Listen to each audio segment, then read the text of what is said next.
afternoon. So, I'm your steward. Ma'am Gigi. Parang kay steward, di ba? So, ngayon, ayusin na natin yung mga heels.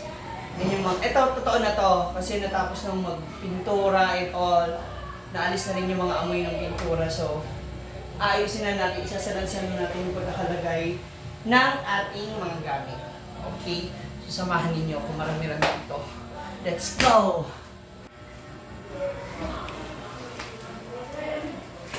So, unahin na natin yung ating mga boots. Ayan. So, meron kami mga terno na boots, parehas kami Brenda. Actually, ano yan? Matchy talaga yan, pang ternuhan. Pag sa mga event. Again, thank you Ate Belkis for this boots. Yan. Tapos meron din terno na boots si Brenda and si Menor.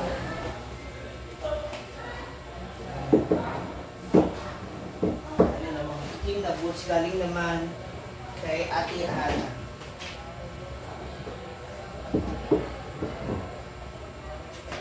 Kailangan lang talaga. Ay! Kailangan sila mag-iwan sa mga ayos. Ito naman pala isang big na boots.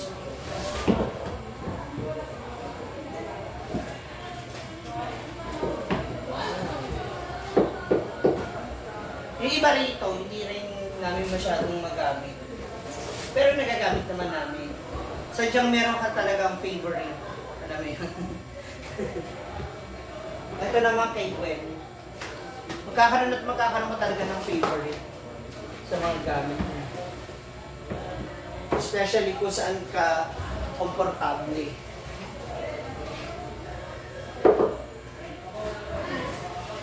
Hindi ka pahihirapan.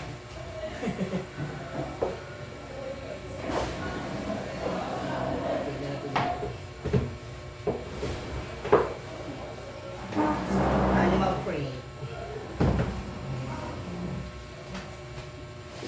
Then yung ating mga half boots.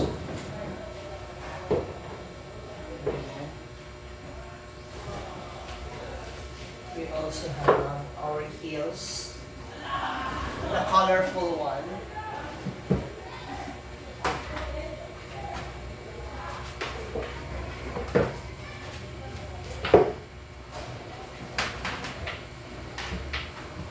Eto, ang hirap kasi nito, yung style kasi nito pa sad-sad ba.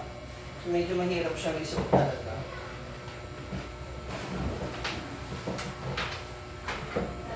By the way, baka nagtataka kayo, bakit wala akong kasama, wala yung mga bakla. Gawa kasi ng, meron silang pinuntahan. So, hindi na nila ako nahintay kasi busy rin po talaga ako sa tindahan kanina.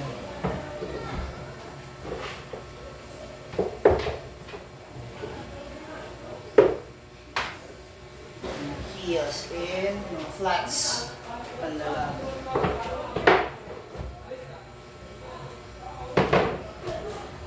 So, dito tayo sa damit. Woo!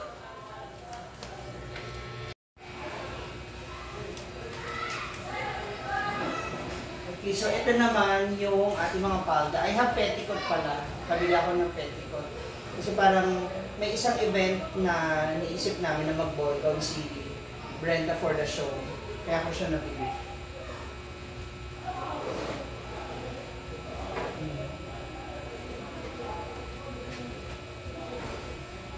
Yung ibang week inaayos ko pa.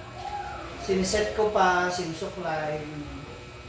So isa na dyan yung mga nagamit ni Cara Faith kanina sa kanilang graduation week. Uy! Ito na nagkasabit-sabit na po siya. Kailangan na talaga ng matinding pag-iinga. Ayun na. Baka masira. Hindi kailan mo dito kasi isasabit natin siya. Diba? Yung mga gamit. Baka magkalamok-lamukan ba?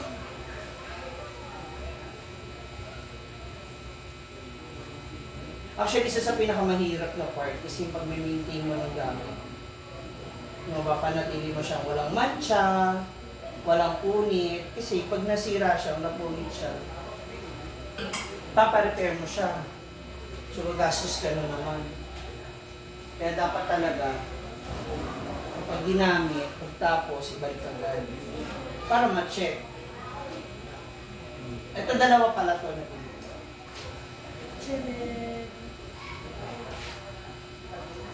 Pwede kasi siyang pang ano, pang partner. Couple. Ibang damit. Yee! Grabe. Kapoy talaga to eh. Pag sasalansan ka na ng mga gamit. Actually, hindi pa ako nakabili ng ibang hanger. Kulang talaga to. Kasi may 4 pa na, ito oh. Ayan. Yung mga nakalabas niya, may mga hanger na yan. Pero may 4 pa na ganyan, na itim. At meron pang 2 maleta. So, yung pa iniisip ko kung saan ko siya. Iniisip ko kung magkakasya siya. Hopefully magkasya lahat. Kasi sabi nga rin ni Brenda, pag hindi nagkasya, tatapon na yung ibang gamit. Sabi ko, huwag naman. Pinaghirapan ko din yung ipunin. Ilalagay na lang natin siya siguro. Kung di man aabot, ilagay muna natin siya sa storage box.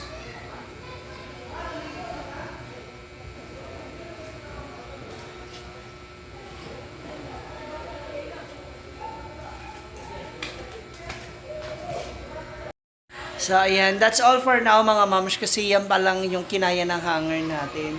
Napakarami pang iba na i-hanger. Actually, may natitira pang 5 hanger. So, ayan. Wala pa yan sa 100, pero yung nga, nagugulat ako kasi sabi ko parang nawawala ibang hanger. So, as of now, yan lang muna. No, abangan na lang natin kasi, dadagdagan pa yan. Kasi may mga bago po akong in-order. So, abangan na lang po ninyo. No? Kasi may event din sa labas. Nagsa-celebrate na kanilang birthday party. So, again, thank you sa pagsama sa akin. After this, early dinner na ako para mapagpahinga din. Kasi whole day talaga pagod din ako na kung saan ako kung ano pinagagagawa ko.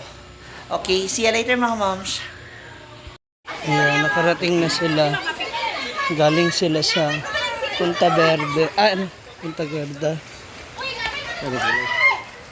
Ito naman oh. Kayo po may birthday? Happy birthday po. Thank you. Alin mo na? Dali ba? Ayan, nag-overnight sila. Si Mama sa on. Naon. Thank you. Doon ka ate oh, para hindi against the light. I see, anak di ay. Nag-upuhab di kay mong kamera. Kamo. Dali kuya.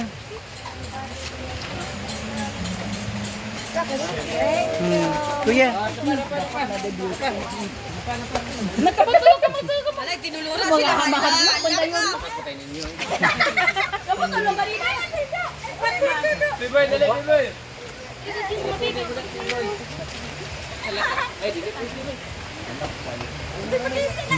Oy.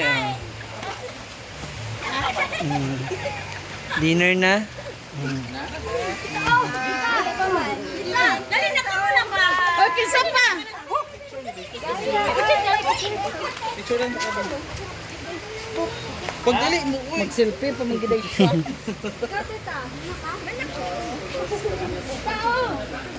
Kaya na, dali. Dili ba picture ka nimo? Alin na. Charot. Dito. Parang hindi against the light. Dito ka, sa kabila. Yan. Ay, ako na. Siyempre matapos ang labahin. Ayan, kagabi, tupiin na. Na mga... ang mga tibok, yung mga baklang na Supiin na. Ako? So, ayan na yung mga nalaban kagabi. Wala dito? Ngayon naman tinutupi na kasama si Gwen and Paloma Vlog! Nga nandito ka? Wala kang pasok? O may na-miss ka lang? Eh, may na-miss ka. Yung totoo. Na-miss daw yung Bimbo. Hala, Tara. Andito yung misis, oh. Karibal man sila. Ha? May nahulog pera ni Britney sa bulsa niya. Nagi nakabantay. Ah, diba? Pinsan nakabantay ato. Ay, Ay, nagkuan. Ay, ko yung manay makabantay mga ganito. Ayan, ay nakabantay Sir Ang Archer. dami na labhag. Bukay na, Sa'yo yan? Ana, prin si kuan Yung ganyan akin yung... Basi naas, basi sa highway na. 2XL din Ilopad, ata ako dali yun. na kuanan.